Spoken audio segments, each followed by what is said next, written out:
Story கேட்கலாமா? எனக்கு ஸ்டோரியில நம்ம ஹீரோ யார் தெரியுமா? White colour. நம்ம சைல்ட்ஹுட்ல இருந்தே ஒரு கலர் பாக்ஸ் ஓப்பன் பண்ண உடனே எல்லா கலர்ஸும் யூஸ் பண்ணுவோம். Red, blue, green, yellow, black எல்லாமே எக்ஸப்ட் ஒயிட். ஆல்மோஸ்ட் அதை டச்சே பண்ண மாட்டோம். ஏன்னா நார்மல் பேப்பர்ல அந்த கலர் தெரியாது.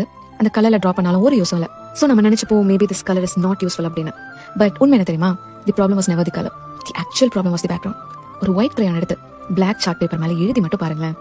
அதுதான் மேஜிக். ஒரு லைன் போதும், ஒரு ஸ்ட்ரோக் போதும், தி ஹோல் பிக்சரே க்ளோ ஆகும். ஒயிட் சார்ட் பேப்பர்ல கூட கலர்ஃபுல்லா இருக்க நம்ம எல்லா கலர்ஸும் யூஸ் பண்ண வேண்டியது வரும்.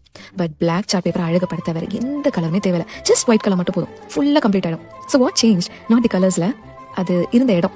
லைஃப்ல நம்ம கூட அப்படிதான். நம்ம பெஸ்ட்டா ஒர்க் பண்ணுவோம், சைலண்டா ட்ரை பண்ணுவோம். பட் யாரும் நம்ம நோட்டீஸ் பண்ண மாட்டாங்க. அதுக்கு மீனிங் நமக்கு டேலண்ட் இல்லை, we are not capable அப்படியா?